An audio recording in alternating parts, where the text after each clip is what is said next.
My name's Ryan Schwansky, and thank you for joining me on a special series here on the Bluffton Buzz. So many folks have moved to our great town of Bluffton in the last 3 years, and while you're probably finally figuring out street names and how to get around without using your GPS app, there's some folks that you need to vote for this November that you don't know who they are. And that's okay, because you're new, I'm new, and we're gonna learn together. I believe a voting person should be an informed person, and that is the exact purpose of this series of videos.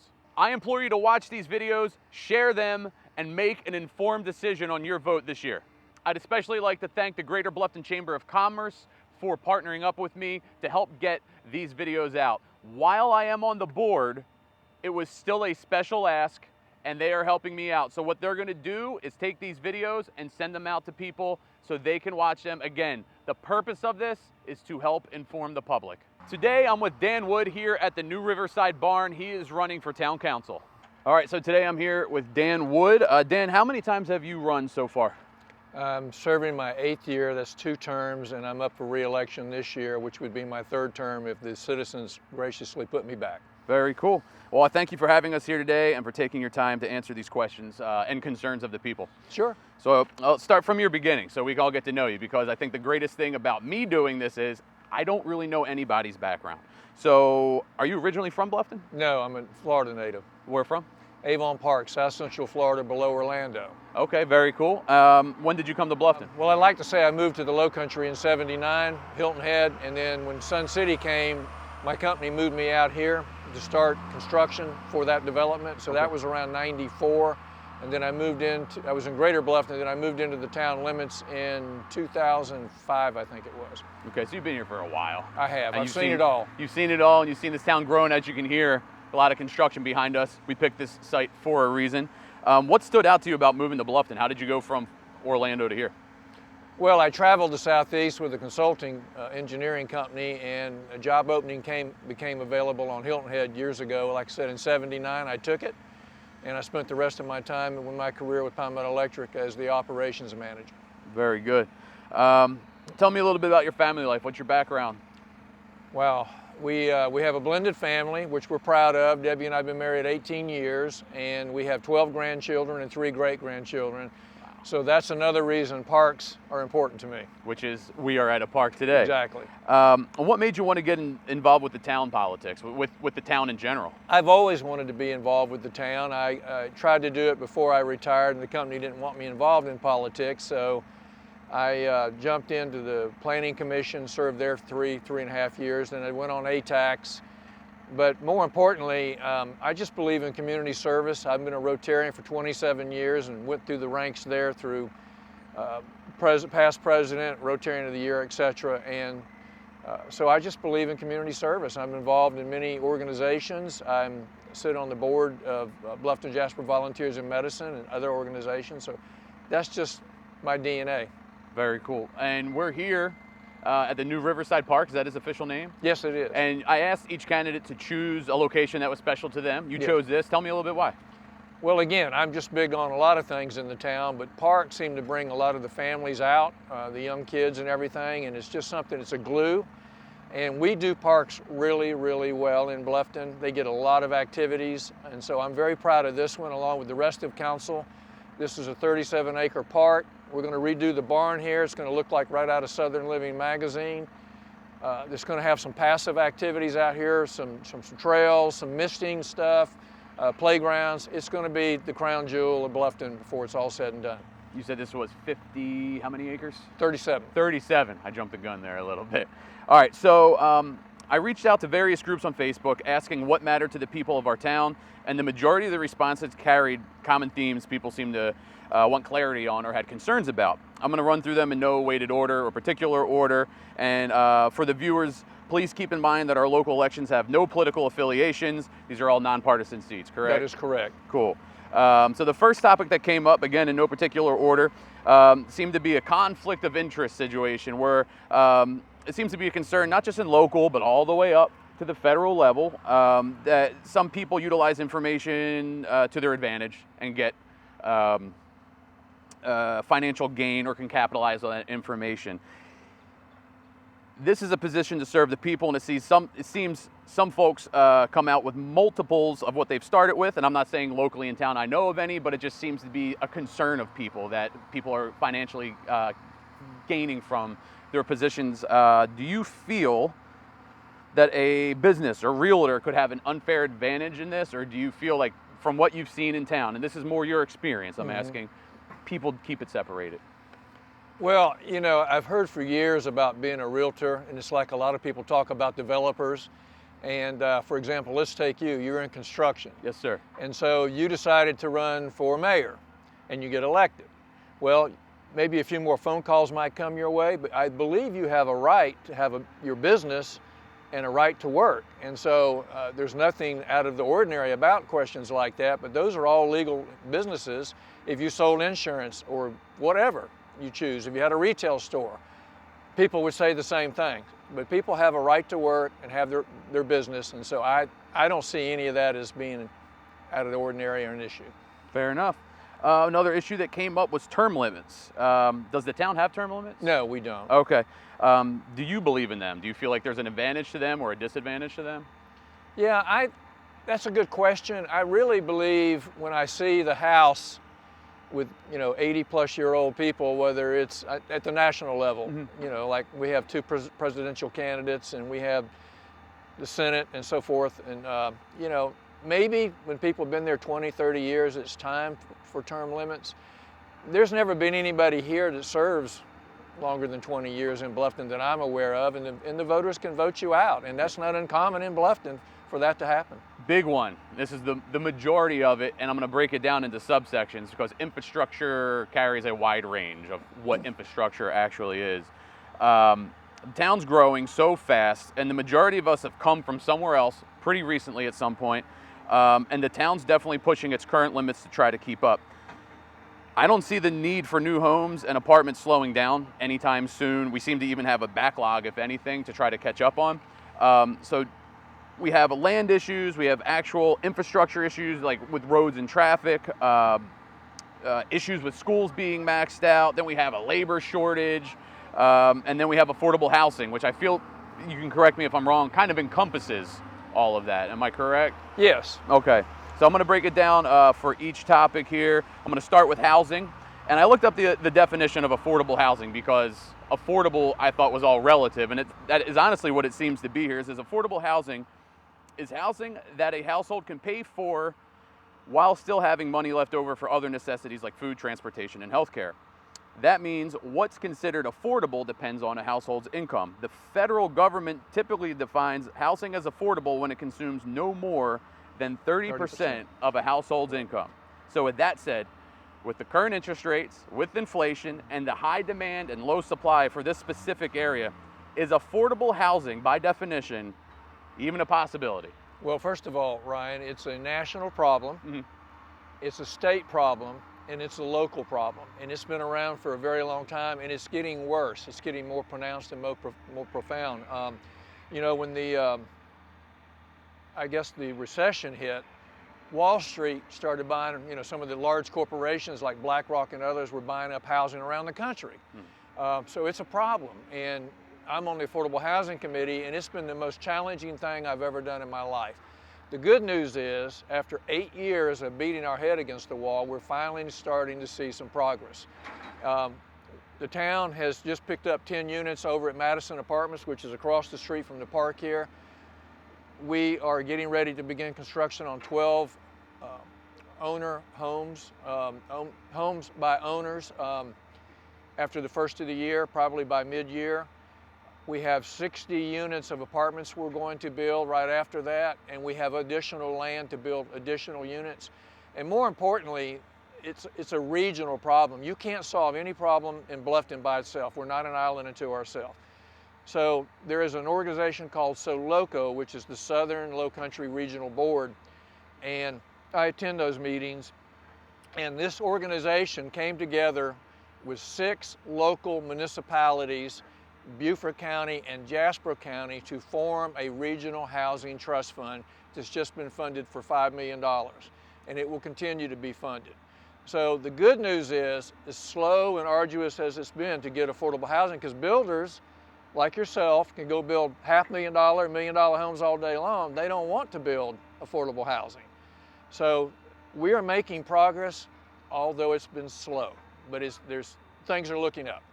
And it was called SOLOO? SOLOO. And is that regional? It's a regional organization. Again, you have the 6 local jurisdictions sit there at the table along with Beaufort and Jasper County. Okay. Hardeeville, Bluffton, Hilton Head, Beaufort, City of Beaufort, Port Royal, Yemassee, and the counties sit at the same table, and we try to solve local, regional problems. And do they make information public? I'm sure there's all the meetings are public, and all Okay. the meetings are telecast. So folks can learn about this as you're going as well through watching those meetings. And I would encourage people to get engaged, and you can come to the meetings. Cool. They alternate right now between Hardeeville and Bluffton. For the roads, I've lived all over the country, and I've driven all over the country. I've probably almost put on 1 million miles, honestly, over the years. And I've noticed that when you go into areas where a lot of people move to, right? So you could go to Miami, for example. You have the South America style of driving. You got New York, New Jersey comes down, and then you got Floridians. And same in Orlando. I live there. Right, that's tough. When you have a melting pot of drivers, there is a lot of bizarre accidents, and they're bizarrely increased, right? It's just unfortunate because you have so many different styles of driving. On top of that, we have our roads, a lot of traffic on a few roads. And we were talking a little beforehand, you've seen this town grow. I've looked up the research, and there was only one light on 278 at one point, and in the last 4 years, you might know this stat, how much has the town grown? Well, it was 1 square mile, and it was about 700 people back before the annexation process took place with the development agreements. And the 2-lane road, I was living in this area in '79, and I watched the 2-lane road from Beaufort. 170 would hit 278, and I don't even think there was a traffic light on Hilton Head when I was living there. And Hilton Head was half the size that it is today. A lot of the developments weren't there. So I've seen the growth, and actually I built a lot of developments on the electrical utility side. So I've seen the growth. I've seen the roads get compact because of that.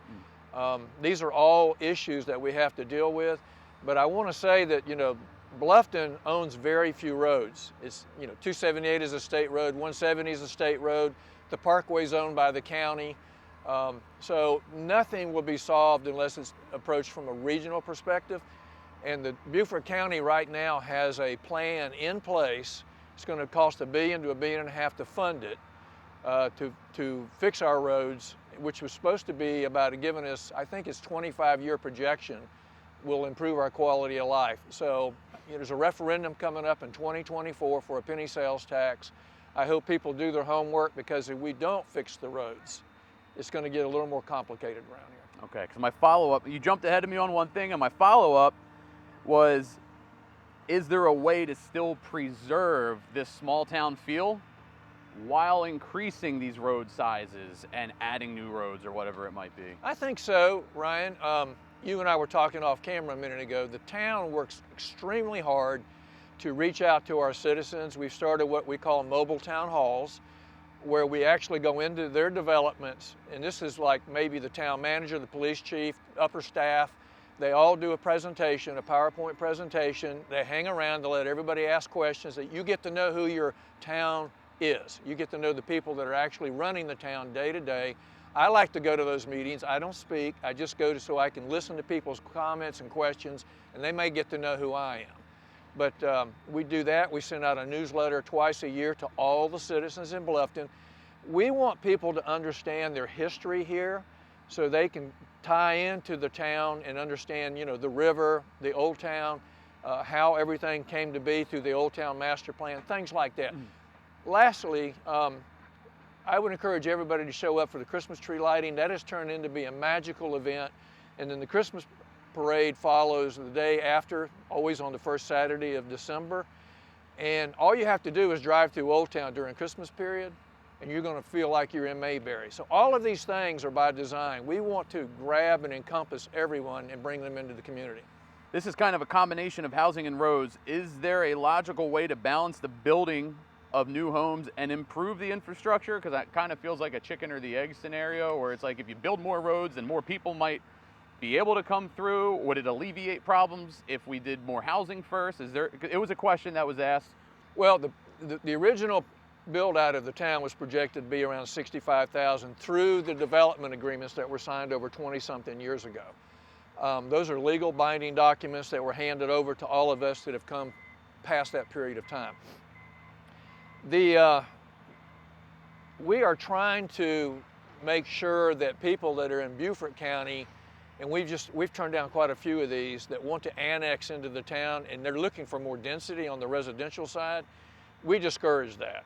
We're trying to stop that. And by the way, on the population, I think the number is going to be more in the 50s from what I'm seeing right now. We've actually built about 75% of what they call RDUs, which is that residential units. So that's topped out, but it's the commercial that's lagging behind. So what we want to do is get the commercial, for example, out in this area out here. If you have more commercial to take care of the needs of the residents here, they don't have to drive all the way across town. Okay, so we've got a plan for that. We've actually just passed an ordinance to target the type industry, for example, doctors, maybe daycare and things like that. We've got an incentive-based program to try to get these people where we hope that they will land to take care of that. Last, I want to say about this, people think Bluffton can solve all the issues by itself, and as I said, you can't do that. It's a regional problem. So follow me on this. Hardyville will build out about 40,000 units. Sun City's about 10,500 right now, and they're adding more. Bluffton's based at around 20,000 units. Greater Beaufort in the Bluffton area is based around 20,000 units. And Hilton Head today has about 37,000 units. So that's roughly 130,000 units. The town of Bluffton makes up 15% of all of that in this region right here, okay? So what I'm trying to say is this: our parks, our roads, all of the activities, our services, our grocery stores, it's not just Bluffton people on the roads and going to these locations, it's everybody in the region. I belong to the Church of the Cross. A lot of the people that come to the Church of the Cross are coming from Sun City, which is great. We love that. So you get my point. All the people from Savannah going to Hilton Head are coming here for jobs. They drive the roads, pass through, going through Bluffton on the way to Hilton Head, which has 2 million visitors a year. And Highway 278 today is equal traffic-wise to I-95, 60,000 trips a day. So it's not just a Bluffton issue, it's all of us, and that's why this SOLOO is so important to solve these problems regionally. Perfect. So, and just to recap that, the thinking is if we build more commercials, because some folks are like, stop building everything, right? But the methodology would be to build more commercial in the right areas closer to where people live, so it eliminates a lot of through traffic. That is the and idea. Across town traffic. That's the theory. I get it. It makes sense. And by the way, yes, sir. Hardyville does not have all the commercial that they need to serve their needs right now. And so again, as more commercial takes place in their area, that again solves problems. You don't have as many people driving on the roads going to Bluffton to get the services that they need. All right, another question on the infrastructure side would be first responders. A lot of folks said they're worried we don't have enough law enforcement, and the first responder presence, they believe, is linked to pay as well. Like the lack of first responder presence is because they feel maybe these guys aren't getting paid enough, is what a lot of people are saying. What's your thoughts on the current state of our first responders, and do we need improvement? Well, first of all, Bluffton's a limited service oriented town. So the fire departments and the EMS do not report to Bluffton. For example, Hilton Head has a fire department. They don't have a police department. We have a police department, but not a fire department. Beaufort County handles all of that. We don't have anything to do with the schools. And again, I just mentioned the roads to you a moment ago, that most of the roads belong to the state or to the county. So again, these are all reasons why we have to work collectively together. The EMS, fire departments and places, people like that report to the county. They're not part of the town.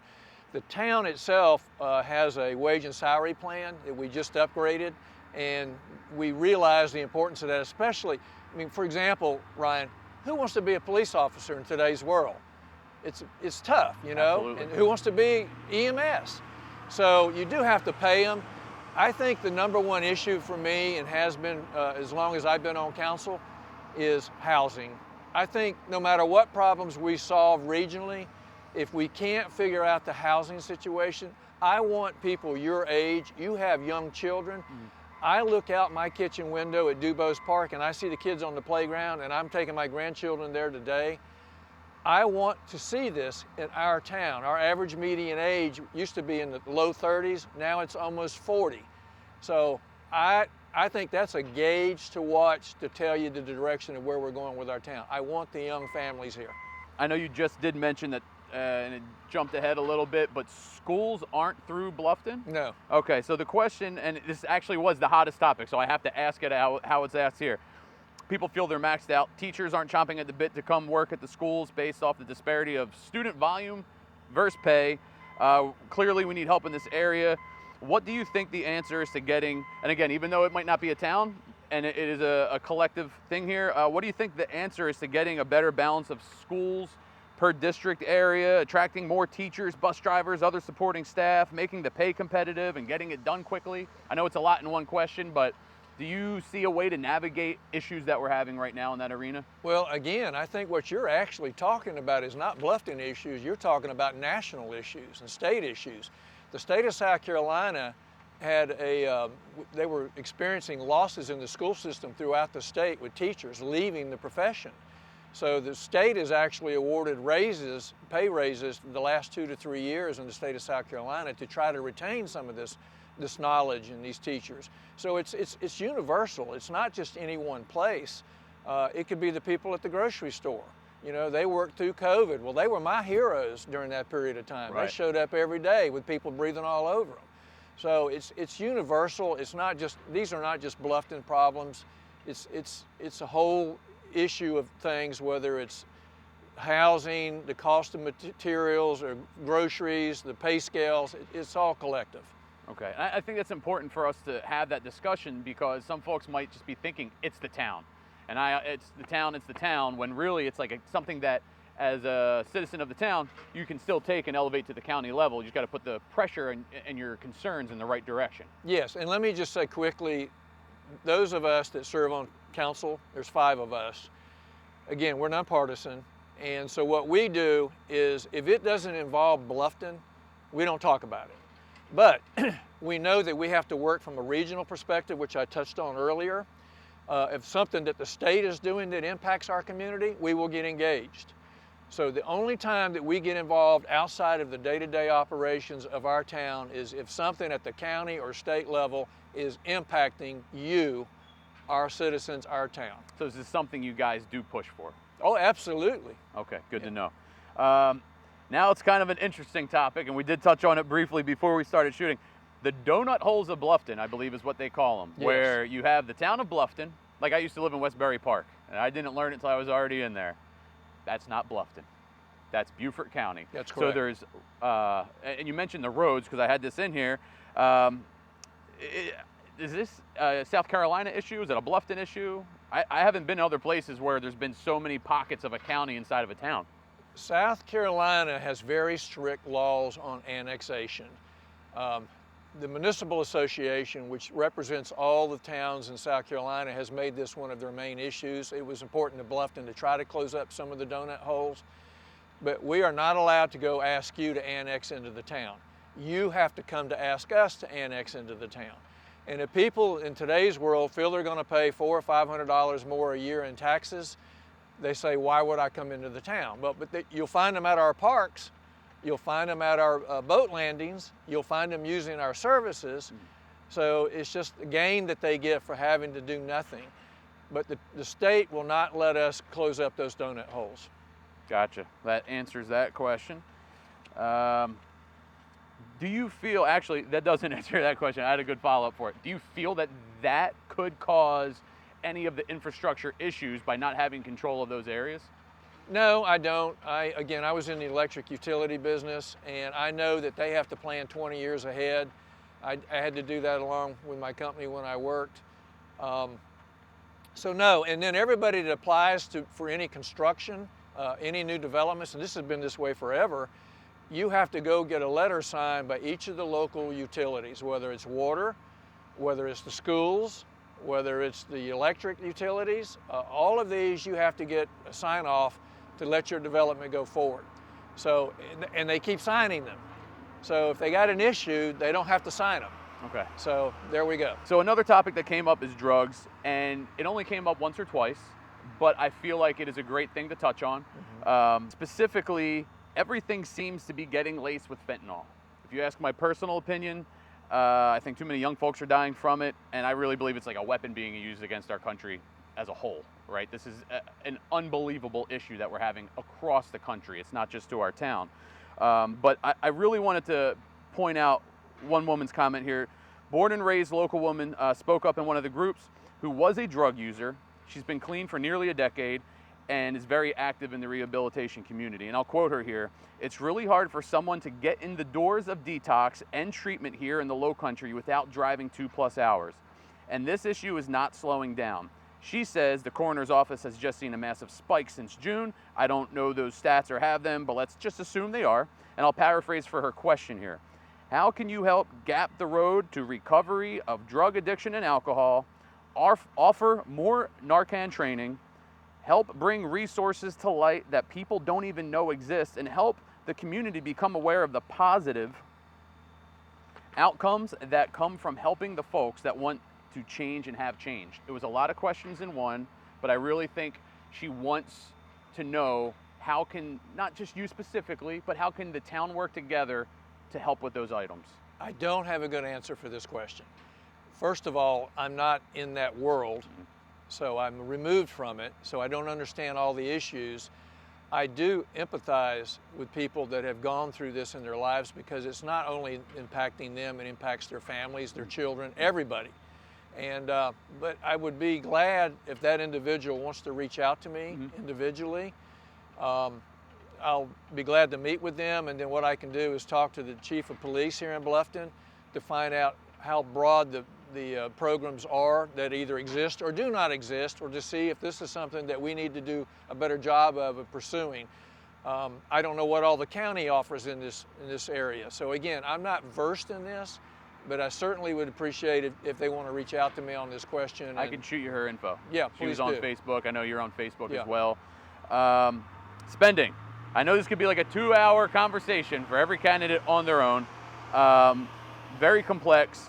And if I were to simplify it, where do you feel the 3 most important areas of spending we need to increase or continue on taxpayer spending? And what are the 3 areas you feel we could scale back on? That's a good question. First of all, in the state of South Carolina, part of being elected to council, the biggest responsibility we have is to maintain a balanced budget by law, which is a good thing, not like our federal government. So we do a very good job in that area. Growth has paid for a lot of things on the front end. Growth always costs you on the back end, okay, when you have to fix your roads and things like that, more schools, etc. But so we've done a good job financially. We're in a good financial position right now. We have some very, very sharp people in our finance department that are doing projections 5 to 10 years out to forecast for us, because when growth does slow down, we're going to have to figure out how we're going to make amends. I was telling you earlier today, if you ask anyone, do you want to pay more taxes, what is the immediate response? The answer is no. Of course. But if you say to them, let me show you what I'm going to do with your tax dollars, something tangible that they can feel and see, for example, maybe fixing or adding roads, building schools, building beautiful parks like the one we're in today. If you show them that you're spending their money wisely, you'll get a different outcome on the question. So again, I think we're in a good financial place. We look at the budget, obviously it's a very in-depth process. It's very public, it's posted online. We go through many workshops that are public with the staff to look at every item as far as the budget goes. And the other thing we did is we're one of only 5 cities in the state of South Carolina that just made the AAA bond rating. Think about that. Charleston, Columbia, the big cities, we're less than 40,000 people, maybe 37,000 people. We just made that. So we're very astute in our financial situation. Very good. Finally, now that I've asked you what the majority of folks were asking, what is your platform? Where do you truly care to put your time and energy? And what, since you've been in this council seat for 8 years now, what is your favorite thing you've done so far? Well, my platform has never changed, okay? I believe in preserving the history of the town. protecting the river, which are things that all of us on council are serious about. And if you go in and look in Old Town, you see that we're preserving these structures. For example, the Squire Pope House is going to be our new welcome center right there at Wright Family Park with the panoramic view. The other part of this is obviously I wanted to be here today. I'm big on parks. I've taken a real lead in that area. So I like to see, because again, I think it adds value to the town. Affordable housing, hands down. I've been on that committee for 8 years. I requested to be put on that committee as soon as I was elected. I told you earlier today, I find that is the most profound problem to solve, because it's not just a Bluffton issue, it's everywhere. I think that is going to be the key to quality of life in our town. All of this combined is quality of life, but having housing where we can keep our landscapers and our cooks and our teachers and our lawyers, I mean not lawyers, but our teachers and our firemen and police officers here. I want to see everybody be able to afford to live in the town of Bluffton. That's very difficult right now. Yeah, absolutely. Anything else you'd like to say before people start voting on the 7th? It's just been an honor, a privilege to me. Again, I'm a public servant. I believe in service, leadership by service. It's been probably the most rewarding thing I've ever done in my life. My professional career was great, but I find this far more rewarding because you have an opportunity to build things and you can help people. And I do want to end on this one note. We have a lot of great nonprofit organizations in our community. Some of that involves children with, substance abuse and things like that. You cannot have a great community if you do not have really great nonprofit organizations. Government cannot or never will be able to solve all of the problems in an area or a community. So we have all of these wonderful nonprofits. I ask people to support them, to work with them, to donate to them, help them all, because all of them together adds and helps us have a great quality of life. Very good. Well, Dan, I appreciate your time, sir. Thank you. Thank you so much. Yeah. I'd like to thank Dan for taking the time to answer the questions that you submitted. I'd again like to thank the Greater Bluffton Chamber of Commerce for partnering up with the Bluffton Buzz to help get this stuff out there. I'd like to ask you to subscribe to the Bluffton Buzz on YouTube. Also follow us on Facebook, where more of these videos will be coming out. We have and will continue to interview really cool and interesting people from our area. So again, get out and vote November 7th. And remember, an informed voter can make the right decision. Without knowing who these people are, you're just picking a name on the list. Do the right thing, get out and vote November 7th.